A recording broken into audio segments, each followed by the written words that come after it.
ಯೋಜನೆಯನ್ನ ಸಾಕಾರಗೊಳಿಸ್ತಾ ಇರೋರು ಕರ್ನಾಟಕ ಸರ್ಕಾರದ ಮಾನ್ಯ ವಸತಿ ಸಚಿವರು ವಕ್ಫ್ ಮತ್ತು ಅಲ್ಪಸಂಖ್ಯಾತರ ಕಲ್ಯಾಣ ಇಲಾಖೆ ಸಚಿವರಾದಂತ ಶ್ರೀ ಬಿಜೆಡ್ ಜಮೀರ್ ಅಹಮದ್ ಖಾನ್ ಅವರು ಈಗ ತಮ್ಮ ಮುಂದೆ.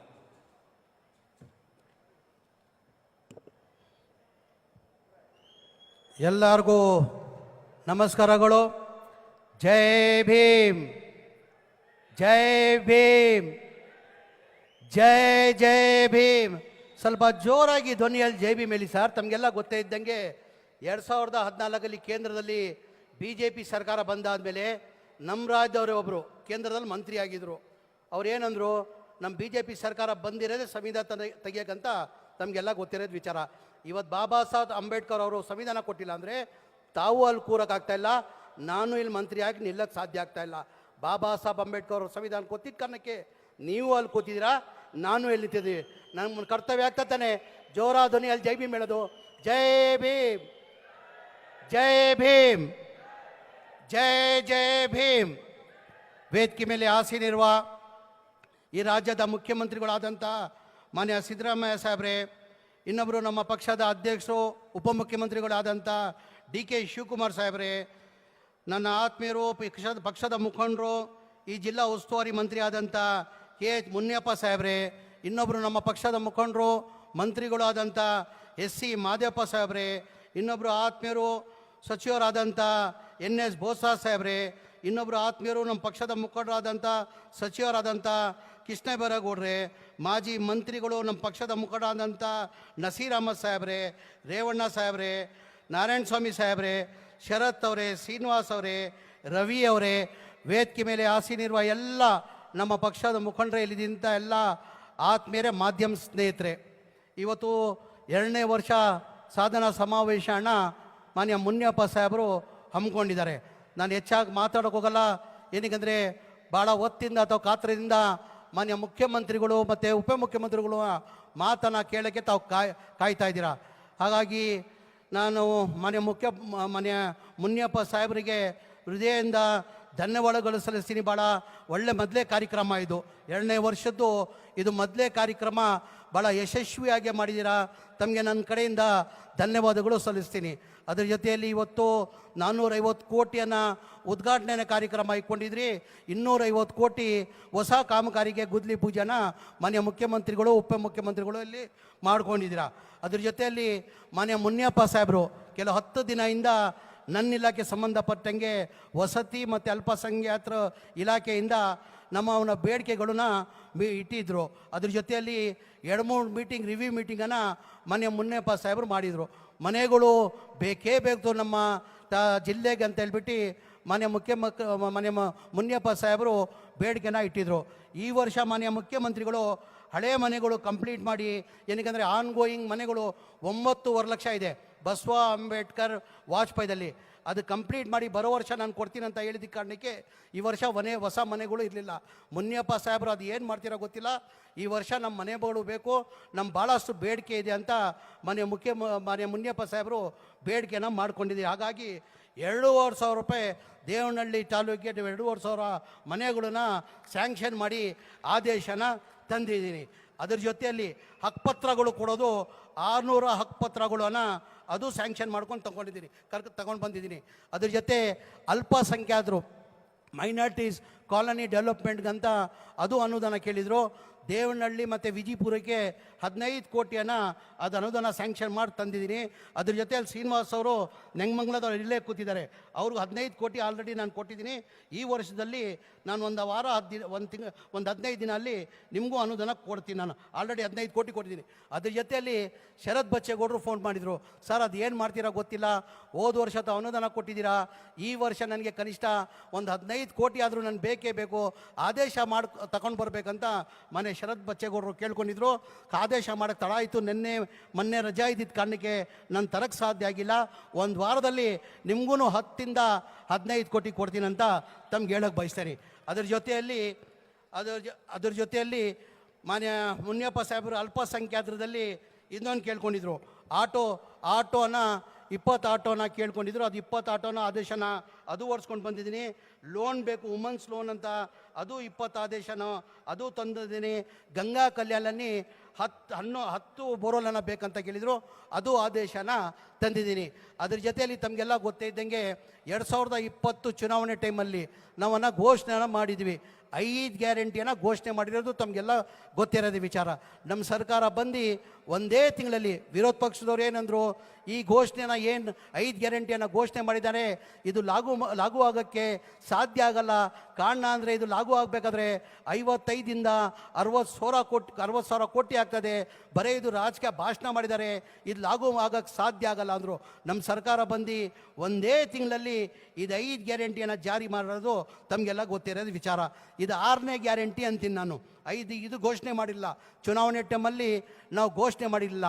ಹಿಂದಿನ ಸರ್ಕಾರದಲ್ಲಿ ಸಿದ್ದರಾಮಯ್ಯ ಸಾಹೇಬ್ ಮುಖ್ಯಮಂತ್ರಿ ಇರುವಾಗ 15, 16, 17, 18 ಸ್ಲಮ್ ಬೋರ್ಡ್ಗೆ 1,80,253 ಮನೆಗಳು ಸ್ಯಾಂಕ್ಷನ್ ಮಾಡಿದರು.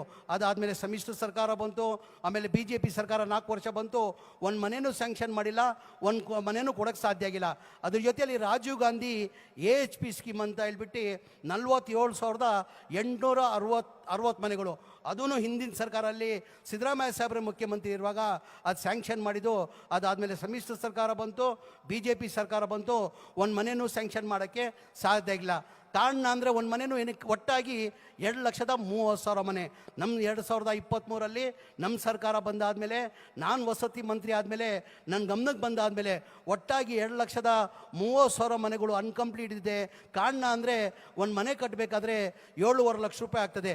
ಕೇಂದ್ರ ಸರ್ಕಾರದಿಂದ 1.5 ಲಕ್ಷ ಪ್ರಧಾನ ಮಂತ್ರಿ ಆವಾಸ್ ಯೋಜನಾ ಅಂತ ಹೇಳ್ಬಿಟ್ಟು 1.5 ಲಕ್ಷ ಕೊಡ್ತಾರೆ. ಹಿಂದೆಯಿಂದ 18% ಅವ್ರನ್ನ GST ಆಗಿಬಿಟ್ಟು 1,32,000 ರೂಪಾಯಿ ವಾಪಸ್ ತೊಗೊಳ್ತಾರೆ. ಏನಂದರೆ ಹಿಂದೆಯಿಂದ 1,32,000 ರೂಪಾಯಿ ವಾಪಸ್ ತೊಗೊತಾರೆ. GST ಹಾಕೋ ಕಾರಣಕ್ಕೆ ಮನೆಗಳು ಕಟ್ಟಕ್ಕೆ 7.5 ಲಕ್ಷ ರೂಪಾಯಿ ಕಾಸ್ಟ್ ಆಗ್ತದೆ. ಕೇಂದ್ರ ಸರ್ಕಾರದಿಂದ 1.5 ಲಕ್ಷ ಕೊಡ್ತಾರೆ. ರಾಜ್ಯ ಸರ್ಕಾರದಿಂದ ಜನರಲ್ ಇದ್ದರೆ 1,20,000 ಕೊಡ್ತಾರೆ. SC ST ಇದ್ದರೆ 2 ಲಕ್ಷ ಕೊಡ್ತಾರೆ. ಅವರೇಜ್ ತಗೊಂಡ್ರೆ 3 ಲಕ್ಷ ಆಗ್ತದೆ. 7 ಲಕ್ಷದಲ್ಲಿ 3 ಲಕ್ಷ ಹೋದರೆ ಉಳಿಯೋದು ಎಷ್ಟು? 4.5 ಲಕ್ಷ ಆಗ್ತದೆ. 4.5 ಲಕ್ಷ ಬೆನಿಫಿಷರಿ ಎಲ್ಲಿ ಕೊಡೋಕ್ಕೆ ಸಾಧ್ಯ? ಟೋಟಲ್ ಬೆನಿಫಿಷರಿ 1,80,253 ಮನೆಗೆ ಬೆನಿಫಿಷರಿ ಪೇಮೆಂಟ್ 8 ವರ್ಷದಲ್ಲಿ ಬರಬೇಕಾಗಿದ್ದು 7,400 ಕೋಟಿ. ಬರೇ ಬೆನಿಫಿಷರಿ 310 ಕೋಟಿ ಬಂದಿತ್ತು. ಯಾರೋ 5,000 ಕೊಟ್ಟವ್ರೆ, ಯಾರೋ 10,000 ಕೊಟ್ಟವ್ರೆ, ಯಾರೋ 15,000, 20,000 ಮೇಲೆ ಯಾರೂ ಕೊಡೋಕ್ಕೆ ಸಾಧ್ಯ ಆಗಿಲ್ಲ. ಅದೇ ಥರ ರಾಜೀವ್ ಗಾಂಧಿ AHP ಸ್ಕೀಮಲ್ಲಿ 2,500 ಕೋಟಿ ಬೆನಿಫಿಷರಿ ಪೇಮೆಂಟ್ ಕೊಡಬೇಕಾಗಿತ್ತು. ಬರೇ 105 ಕೋಟಿ ಬಂದಿತ್ತು. ಅಂದರೆ ಬಡವ್ರು ಕೊಡೋಕ್ಕೆ ಸಾಧ್ಯ ಆಗಿಲ್ಲ. ನನ್ನ ಗಮನಕ್ಕೆ ಬಂದಾದಮೇಲೆ ಹೆಂಗಪ್ಪ ನನ್ನ ಮನೆ ಮುಖ್ಯಮಂತ್ರಿ ಉಪಮುಖ್ಯಮಂತ್ರಿ ಗಮನಕ್ಕೆ ತರೋದು? ಏನಕ್ಕಿದ್ರಿ ಗ್ಯಾರಂಟಿಗಳಿಗೆ ಕನಿಷ್ಠ 55ರಿಂದ 60,000 ಕೋಟಿ ಆಗ್ತದೆ. ಇದು ಮನೆಗಳು ಕಂಪ್ಲೀಟ್ ಮಾಡಬೇಕಾದ್ರೆ ಕನಿಷ್ಠ 9,500 ಕೋಟಿ ಆಗ್ತದೆ. ಹೆಂಗಪ್ಪ ನಾನು ಮನೆ ಮುಖ್ಯಮಂತ್ರಿಗೆ ಉಪಮುಖ್ಯಮಂತ್ರಿಗೆ ಹೇಳೋದಂತ ಧೈರ್ಯ ಮಾಡಿ ಮನೆ ಮುಖ್ಯಮಂತ್ರಿಗೆ ಗಮನಕ್ಕೆ ತಂದೆ. ಸರ್, ಹಿಂದಿನ ಸರ್ಕಾರದಲ್ಲಿ ತಾವೇ ಮುಖ್ಯಮಂತ್ರಿ ಇರುವಾಗ ಈ ಮನೆಗಳು ಸ್ಯಾಂಕ್ಷನ್ ಆಗಿದ್ದು. ಅದಾದಮೇಲೆ BJP ಸರ್ಕಾರ ಬಂತು, ಸಮ್ಮಿಶ್ರ ಸರ್ಕಾರ ಬಂತು, ಒಂದು ಮನೆಯೂ ಕೊಟ್ಟಿಲ್ಲ, ಒಂದು ಮನೆಯೂ ಸ್ಯಾಂಕ್ಷನ್ ಮಾಡಿಲ್ಲ. ಈ ಮನೆ ಕಟ್ಟಬೇಕಾದ್ರೆ ಸರ್ ನಾವು ಬಡವ್ರು ಕೊಡೋಕ್ಕೆ ಸಾಧ್ಯ ಆಗಲ್ಲ. ನಾವೇ ಸರ್ಕಾರ ವತಿಯಿಂದ 4 ಲಕ್ಷ ಕೊಟ್ಟು ನಾವು ಮನೆಗಳು ಕಟ್ಟಬೇಕಾಗ್ತದಂತ ಮನೆ ಮುಖ್ಯಮಂತ್ರಿ ಗಮನಕ್ಕೆ ತಂದೆ. 4-5 ರಿವ್ಯೂ ಮೀಟಿಂಗ್ ಮಾಡಿ ನೀನು ಹೇಳ್ತಾರ ಸತ್ಯ ಕಣೋ, ಬಡವ್ರು ದುಡ್ಡು ಕೊಡೋಕ್ಕೆ ಸಾಧ್ಯ ಆಗಲ್ಲ.